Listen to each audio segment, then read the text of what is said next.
I stay with the heat even though I'm a sad boy. You better watch the way you breathe around me for that breath be your last boy.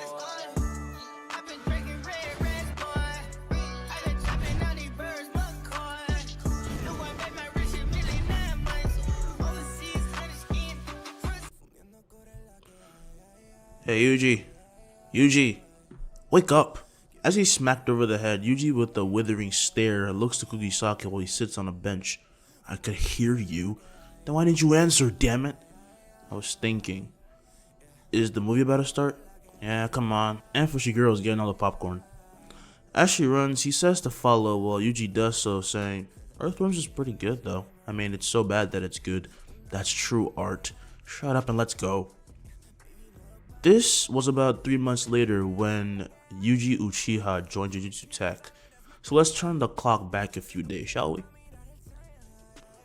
Hey Grandpa. As he walks into Wasuke's room, he is screamed at to get out. I don't need you here, damn it. Yeah, you keep saying that. I brought lilies. You're just ignoring me, aren't you? Yuji does exactly that and begins to put the plants in a pot as Wasuke would sigh, ruffling his hair, and his eyes would then begin to take on a new form. He gotten rusty. Just then, however, Yuji turns, meeting his grandfather's two tomoe with his own, and the two stay in a deadlock until they both start to gasp, regaining their breath. Not bad, you idiot old man. You're just putting more strain on your heart, damn it. Running to his side, Yuji feels his pulse, asking if he feels any more pain. It's fine. I'm gonna die, Yuji. The young boy's hands freeze as he backs up. Why are you so cavalier about that? No reason. A little man's gonna go out of style, you know? Live a good life. You are the last of the Uchiha. As he sits, Yuji asks why that matters at this point. Our genes don't really have the best luck, man, from my experience. That's because we were weak. The one with the strongest affinity is you. Coursing through your veins are years of sorcery, history of blood, or shinobi. Be proud of it. And if you ever end up getting a wife or something, who knows? Oh, Grandpa, chill out. I mean, of course I'm gonna get someone, but don't make it weird. Well, it's too bad I won't get to see my grandchildren. Make sure you do what I told you though, alright? It's a needed procedure, but it's not gonna be easy. As he nods, Yuji grabs his hand tight with Wasuke slowly breathing his last. And with this, a tear drops from Yuji's eyes as his Sharingan gaze not only at 3 tomoe but also Mangekyo. As he begins to weave signs, however, Yuji strikes his own forehead, leaving behind remnants of cursed energy as his eyes turn to a 3 tomoe instead, and for now sealing the Mangekyo. Then he lets out all his pain in a shout, a visceral one. A shattered inheritance, broken family, and now he is the last of his clan. The Uchihas feel emotions much more fiercely. That much hasn't changed, but their clan has been thinned out as none were able to procure great enough heirs and successors as vessels for their ocular abilities. Yuji was trained by Wasuke, and by far he was the most talented Uchiha in the history of their clan, and now he holds a great responsibility, as well as a curse. Yuji is now signing away necessary forms while he tries to hold back his emotions. The nurses were left feeling bad for him, and no one asked if he was okay. It's not because they didn't want to help him, it's because they may make it worse, but they did ask if he wanted to drive home. Yeah, I'll run, it's fine. Send the eyes to me, please. My grandpa was kind of a weird guy. Yeah, we know. No offense. None taken. He was also a sweet guy. Take care. As he walks off, Yuji ends up in the hallway, and with every step he starts to feel something was now missing from his life. Along his way home, however, it's as if he began to be pulled towards a purpose, towards his school of all places. Cursed energy readings. As his eyes revolve into a 3 tomoe, in a flash he leaves behind an after image with his speed as he moves in the shadows, and it was now night. He jumps from building to building until he takes a massive leap over the gates and comes to crash and rolling. When he begins to regain balance, he instantly moves again, leaving us a trail to follow from his blinding speed until he bashes through a window with a kick and spins to the ceiling before looking down and finding a curse trying to eat 2 students. He never talked to them, but he recognized them. The occult club? Just then he lands and feels the presence of Megumi behind him and his divine dogs, but he ignores him and flashes past the curse, grabbing the two students and finding in the air the finger of Sukuna, right as Yuji then kicks off a wall and lands, putting them down. He then quickly appears above the curse, grabbing the finger and heaving up his leg, splattering the curse to a paste with a powerful drop kick. So, who are you? As he turns to face Megumi, he and the sorcerer are on guard as Yuji and the two wolves would be locked in a spiteful death stare.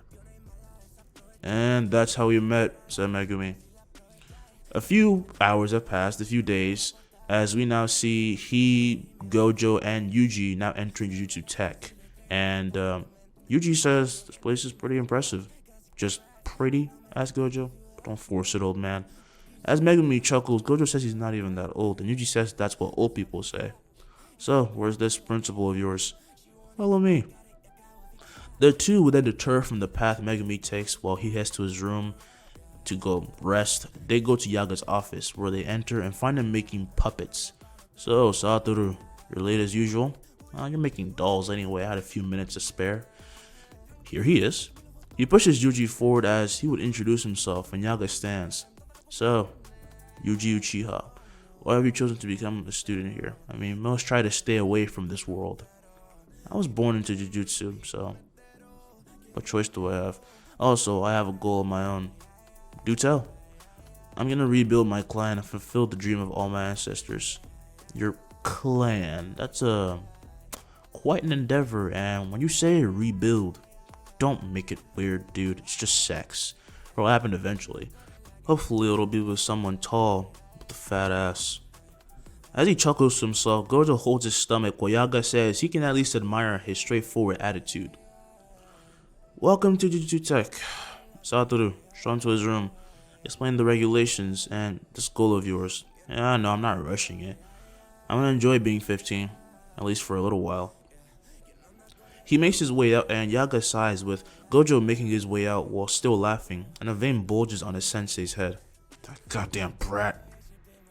Gojo then catches up with Yuji and asks, so, where's all your stuff anyway? Don't tell me you came here with nothing. Without another word, Yuji reaches into his pocket, unfurls a scroll holding markings. He weaves a few signs and smoke bombs detonate, releasing a backpack which he catches and puts on, while the suitcase will then fall before him, and the scroll rolls itself back up as Yuji puts it back where it was. Well, sealing techniques. Every member of my clan was very well versed in all types of techniques apparently. Can I learn it? I mean, anyone can. It's just a different application of cursed energy. Different as in, just the way you believe it exists. My clan saw it as life force, and energy born of humanity must be one containing our very essence.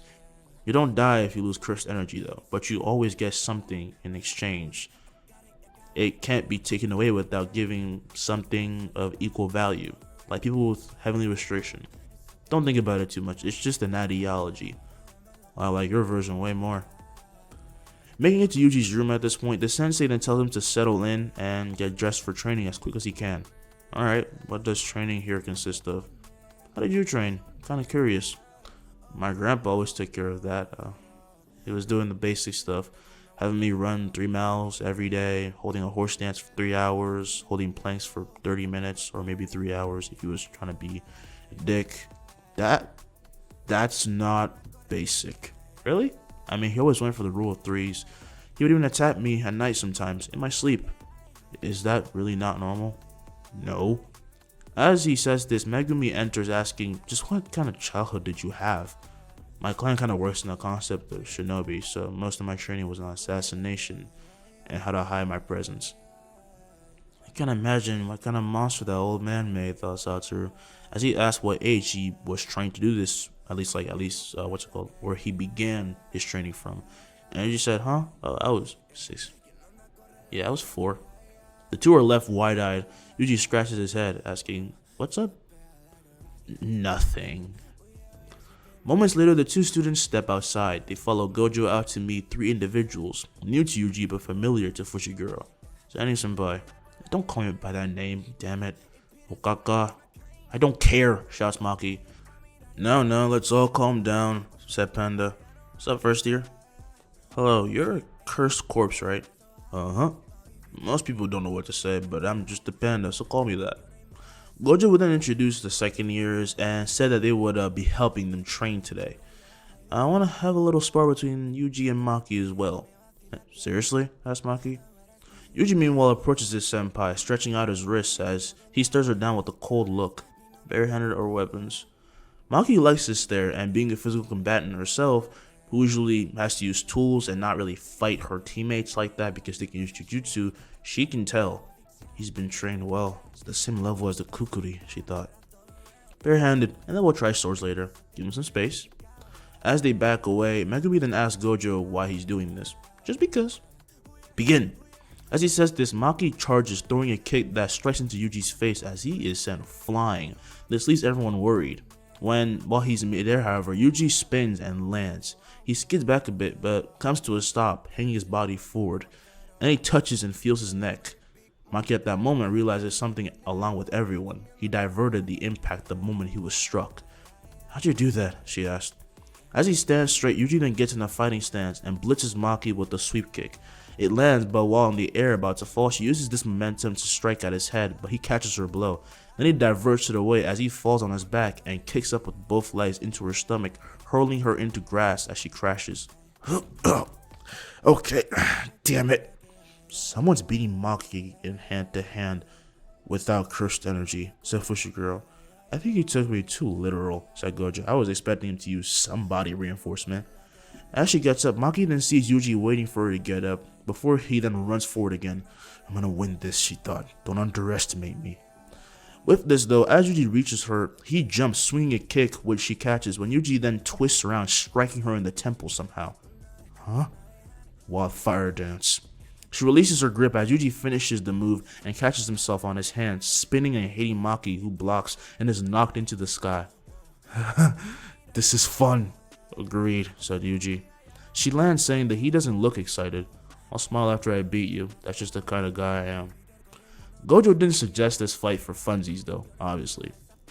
He or anyone else truly don't know how to help Maki because they were versed in Jujutsu.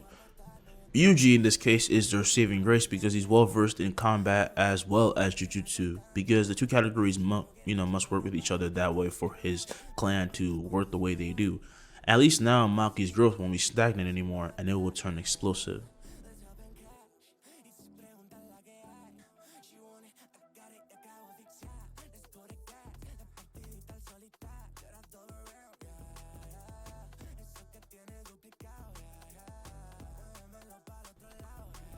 So, she's supposed to meet us here? Nearing the bustling Morioka station, Yuji and Megumi are waiting for Gojo to come so they can go meet Kugisaki. Yeah. Why? I'm scaring the area with my Sharingan. It makes it easier. There she is.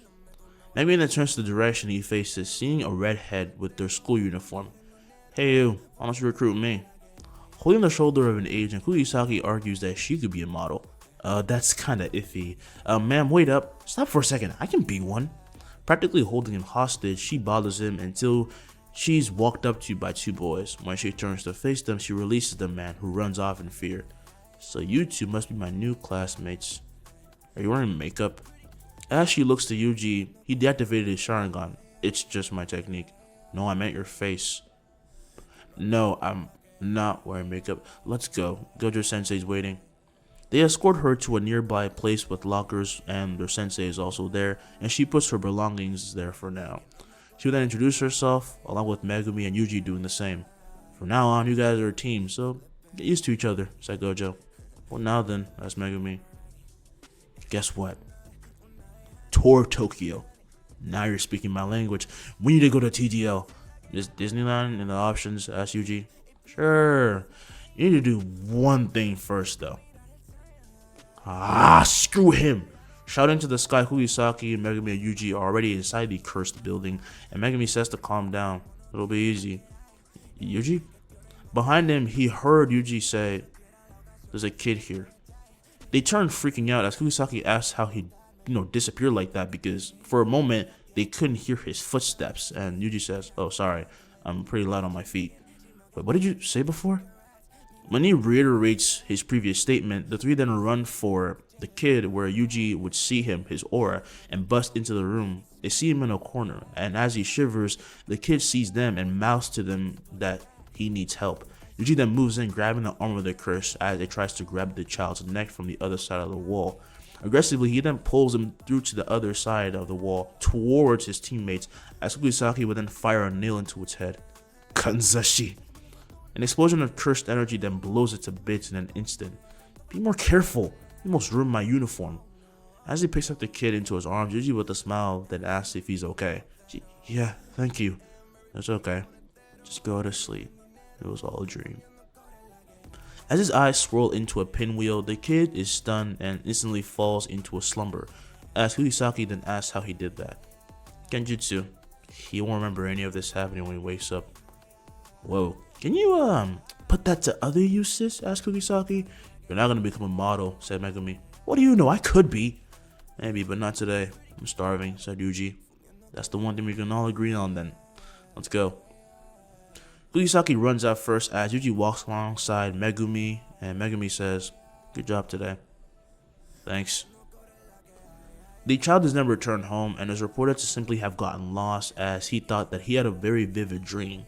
When Gojo hears of this ability, he's quite frightened by how effective it is, because if everyone in his clan was capable of such a thing, then how the hell did they get wiped out? This is when he has Ichichi investigate their background. And when they return to school, Kugisaki gets her room, shown around, training continues, and this time Yuji faces Maki with swords as mentioned. This then gave them the idea to have a few weapons made for the new first year. On a rainy day, weeks later, the three head to a detention center. Filled in on everything, they find the prospect of such a situation pretty worrying. We're all just third grade, said Kugisaki. Isn't this like way too dangerous? Yes, however, Mr. Sazuru is busy today. Listen to your instincts. If you meet the curse, run. As they nod, Ichichi then tells them to head in, and while they do so, however, they hear a ruckus in the back. Yuji will then go to handle it, and the three will then watch. Their hearts sink almost instantly, and Yuji says, there's a high chance those people are dead. They continue to see the mother just asking about her son, and honestly, it feels pretty morbid right now. And none of them wanted to consider this a possibility, but regardless, they need to see it for themselves, even if Yuji has just confirmed it. And when they do find them, it hits even harder, as they find three bodies before them, each horribly disfigured, one cut in half. She just wanted to see her son, said Yuji. This is sick. Didn't take you for the sentimental type, said Fushiguro. Even if he did bad things, his mother doesn't deserve this. Someone always gets hurt. He's not just someone in this case. He's someone's son.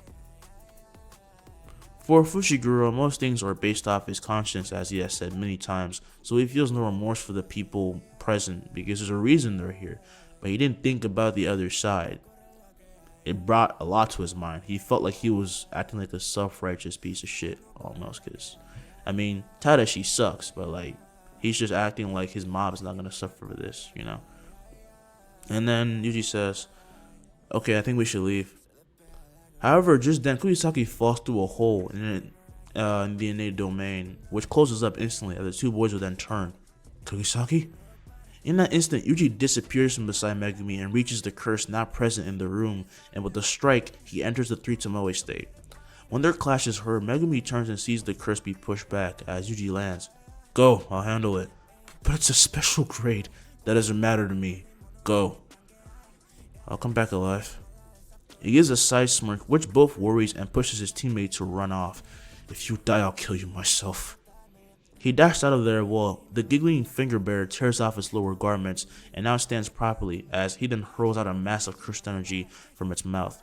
Yuji sidesteps as he disappears, appearing before it with a strike which it effortlessly dodges when it then hears a sound of a smoke bomb and is then struck in the chin from below. As he falls, the curse then sees a clone of Yuji on the floor, which then sweeps him. While it falls, the real Yuji that was still mid-air fires a gigantic firebolt which engulfs and sends it flying through a wall as it continues to tumble. Yuji then chases after it through the hole and chucks a shuriken as it swats it away, only to be electrocuted as soon as it makes impact. The hidden jutsu that was marked on the blade reacts to the curse's energy and ruptures inside it with a lightning. And as it lets out a puff of smoke from its mouth, it crashes, barely catching itself. And instantly, Yuji feels something is wrong as it will then scream, releasing a massive blast, which is sure, by its standards, to at least obliterate all his opponents. You don't even use Jujutsu correctly. Something that crude won't do a thing. In seconds, he then weaves hand signs that expels a silhouette of flames from his body that cover him and completely just nullify the shockwave that shocks the curse. The silhouette then disperses, launching into multiple canaries which strike the finger bearer from all sides past the speed of sound at Mach 4. Even the curse had a hard time reacting, but it was also because its system was ruined by the lightning. Otherwise, usually such things would be easy for it to dodge. Quickly, Yuji then throws two shuriken going in two different directions, but one goes for the curse, who jumps and avoids it. Yuji, however, throws another at his face, which is also dodged when it is then struck in the back suddenly. Freaking out, it instantly readies itself, but nothing happens when in front of him Yuji appears, moving at high speeds. Using the lightning didn't just shock and electrocute the curse, it made it expect the same phenomenon to occur again, much like training a dog to expect a treat. Striking the curse in the chest at that moment, Yuji releases the black sparks for the 6th time in his life and once again peers into the core of cursed energy as he exercised the curse. It was weaker than I expected. I didn't even use genjutsu. He begins to free fall and lands with his knees crushing the ground in. I need to hurry. He takes off as the innate domain shaves away, revealing the true building's interior, and quickly Yuji runs and runs until he comes across Megumi running with Kugisaki on his back. Yuji, the curse? Before he can answer, Yuji then sees a horde of curses heading down the hallway, and he weaves signs, breathes in, and releases a massive fireball which eradicates them in an instant. I exercised it. We need to get her help. Fushiguro chokes up a bit at this revelation, but agrees that she is way more important, so they continue to run. Ichichi himself then feels the domain disappear and quickly enters the veil, seeing the three running over. The shock almost overtakes him as he covers his mouth. Oh, thank God. Is she okay? They meet him and run out of the veil and into his car. They put her in there, with Ichichi then asking what happened in there. Megumi freezes and then looks at Yuji, who asks, okay, do I have something on my face? Seriously. Don't tell me. Oh, that. It doesn't matter. She needs to see Uri-senpai. I'll tell you how I beat it later. Ichichi then enters the car and the boys do the same. The other managers are then told to consider the mission done. Grade 3 sorcerer Yuji Uchiha has exercised the finger bearer. With haste, he then drives off, leaving the managers in awe as they gawk at one another in complete shock of what they just heard. He's being serious? How is that possible? You're going off track a bit, said Yuji. Letting the blade of Maki slide off his, he disarms her and holds her weapon, leaving her peeved. Give it back. Okay. He throws back the sword and Maki catches it, remarking that he makes no sense. You literally just started learning swordsmanship. I learned from the best. Oh, well, I mean, my grandpa, I'm gonna kill you. She's then left embarrassed as Yuji says that part of his training was just adaptation in general. My clan is primed for combat from the day we're born. We didn't just pick up things faster, we incorporate them at a higher rate. Essentially, you're cheating. I guess, but it still takes some time to get used to. On the scene then arrives the others. Kugisaki and Megumi arrive with the other seniors for training, but this time they had a purpose in mind for it. This was for the school exchange, which the new first years, I don't know why I said New Year's, agreed to join. They do about the same things, but Kugisaki does less falling training and more training her body to reinforce it with cursed energy, and gets to fill out her frame a little bit with all the power she can.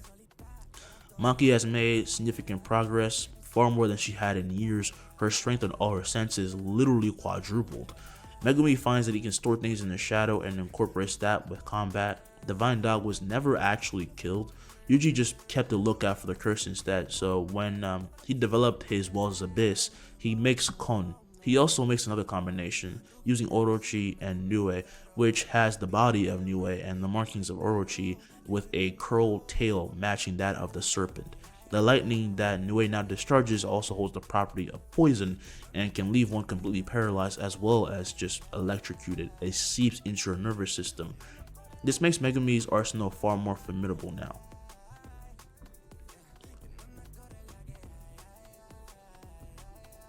It has been about a month, and Yuji makes his way down a hall until he takes a right and enters a room where he sees Gojo and someone he never saw before. Ah, there he is, said Gojo. Yuji, this is Nanami Kento. He's more straight-laced than most sorcerers you've seen. Don't say it like that, said Nanami. You're dressed like a salaryman. Do all first grades need to do that? Asked Yuji. No, I like to keep things professional. As such, I believe that we should make a formal acknowledgement of one another. He bows to say hi, as does Yuji, introducing himself, and Gojo says they're gonna get along great. You're both so gray. You're just too hyper, sensei. You're 28, at least act like it, said Nanami. These words pierce the heart of the sensei, who says, ugh, see, I was right. You even throw shade the same way. Nanami at this point then takes notice of the child's posture. His overall demeanor allows for no openings for any attack. He's always ready to defend himself, it seems. Gojo then fills the two in on their mission before they head to the crime scene. By pulling some strings, Jujutsu Tech allowed them to bypass all the talk with the police and they simply head in. What they find disturbs them. This is disgusting, said Yuji. They stare at the disfigured bodies of the victims. Yuji's eyes trail to the residuals of what seemed like a curse heading off, and he follows them as Nanami just simply follows him as well. He begins to see them as well. It's very easy. And so they head to the roof where rain begins to drizzle. Yeah, this is disgusting, said Yuji. You notice something? Yuji peeks in the corner of his eye, noticing another hiding curse, quote unquote, and looks back at the one before them. And he says, the Sharingan differentiates curses and humans very easily. When it comes to cursed energy flow, curses are cursed energy, so they flow wherever they want. Humans only have its flow, so their physical forms are more apparent. Essentially, these curses aren't curses, they're human. Hit with the heavy news, Nanami's face would then turn pale as they both see the transfigured curses run at them. And though it would seem that they're hostile, all they truly are begging for is death. You're right, it's quite disgusting. Their cursed energy radiates as they move forward and strike. The splashing of blood is washed away by the rain that only grows stronger and stronger. This was truly a horrifying revelation. Soon they then hand in the bodies and find out more about the brain chemistry of these former humans. It confirms Yuji's words, but Nanami and Ichichi are surprised by how controlled his anger is. Eri, however, finds that she must tell him, don't go blaming yourself, alright? There was nothing you could have done. Finally cracking a smile after all this time, Yuji thanks her, but I'll still take responsibility. Alright, we're changing strategy then. This curse will be dealt with all of her strength. Right.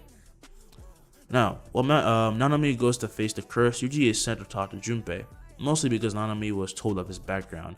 In times like these, a boy, as you know, he says to himself, should be focused on his youth to give him some clarity. Nothing here really changes except for how Yuji distracted Satomura, Junpei's teacher, by the way, that's Satomura, and he used the Genjutsu to make him go home instead of just dropping his pants. And then a day passed.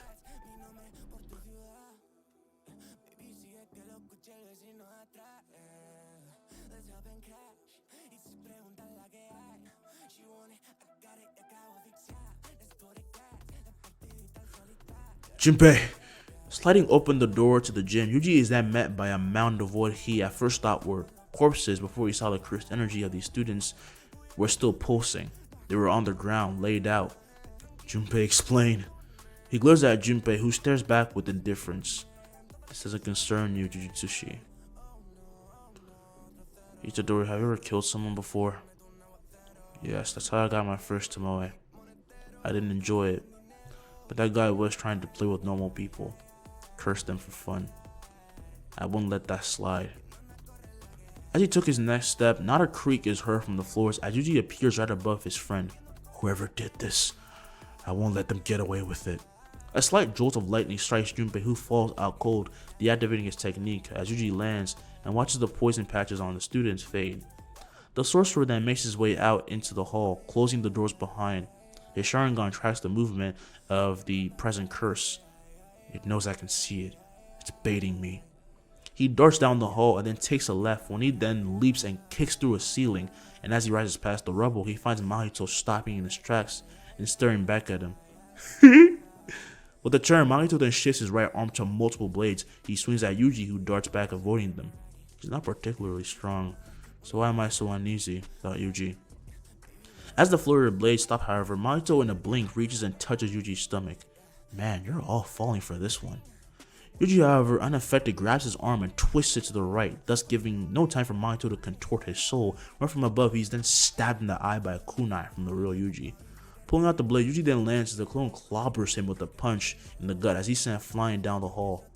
He soon finds footing and is aware his soul wasn't harmed, but this guy, the way he fights, even though he's right there and I can feel his soul, it's like he's not there at the same time, because I'm not. As if reading his mind, appearing behind him, Yuji strikes with a powerful punch as the illusion stands right in front of Mahito. What he has been seeing the entire time fades away. His fighting style, it doesn't even fit his physique, but his punches still hurt. He's like an assassin. From his back then releases a spike, but Yuji backs up, avoiding it as he then jumps, pushing off the ceiling, catching himself on the left wall, and then roundhouse kicking Mahito to the floor. Fed up, however, Mahito explodes into a spiked ball and finally stabs Yuji, getting him right in the shoulder. And yet Yuji doesn't even let out a wince of pain. I'm gonna kill you.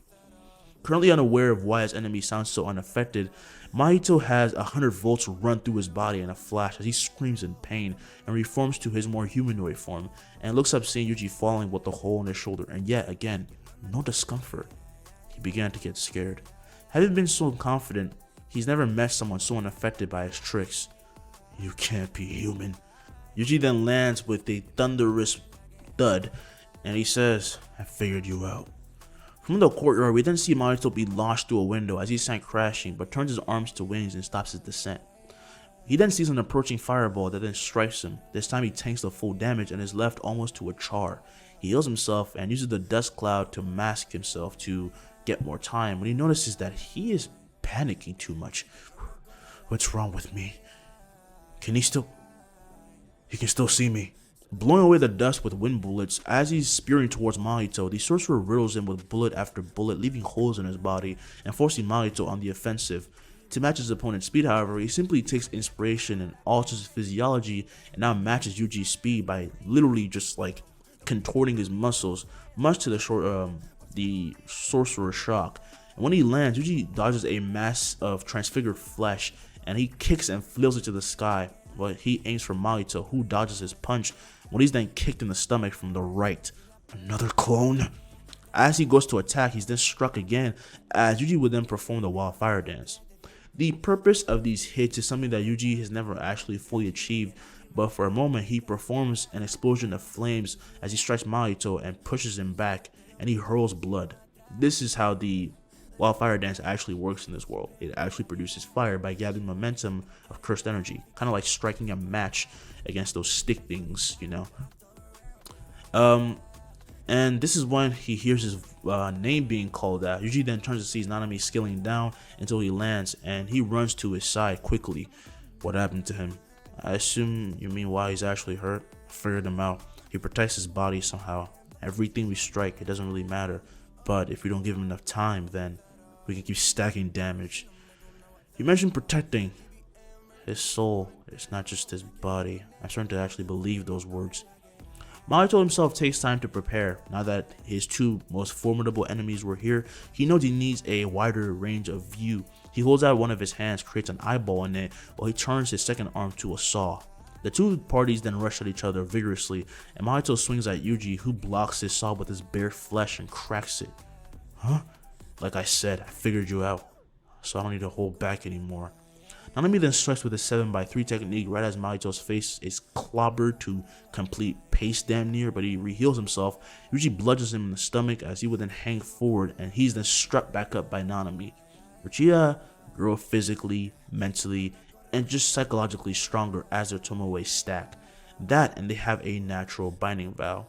Though it is sealed, the presence of this Mangekyo that Yuji now has set a clock on his vitality, which innately boosts his strength. All the Uchiha's strength are boosts when they're in this state. It's to the level of those who were heavily restricted. Mahito was gonna die. I can't protect my soul. It hurts. It hurts. So this is death. Yes. Amidst this fierce one-sided massacre, Mahito unleashes his domain. The activation makes Yuji and Nanami back up, but they are caught in it almost instantly and end up back to back. Yoiki Tenkai, Jihei Endonka. We are literally in the palm of his hand, said Nanami. That we are. We're calm. Do you have a plan? You know, I need to thank you. Now I'm even stronger. Any last words? God, you know, I usually keep my composure, but you are so immature for a curse. You must feel so on top of the world. He's gonna do something. Yoiki Tenkai. There's no way. From outside, Yuji's domain then explodes and completely shatters Mahito's as they begin to fall. As they do, amongst the debris and the falling pieces of the curtain, Yuji charges using his body flicker technique until he strikes Mahito with a magnificent haymaker. But he feels something wrong. He feels his punch sink in bizarrely too much as Mahito literally bounces off his fist and is flung out of the veil. He used the force of my impact against me. He's learning. Eventually, Mahito finds himself out of the barrier and is falling, and while in the air, he realized that he had a lot to learn. Yuji Uchiha, I'm gonna find something and pick at it until it hurts. You bastard.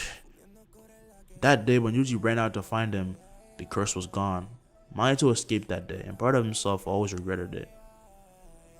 That is the end of the first part. Tell me what you liked about it. Tell me what you think I should do.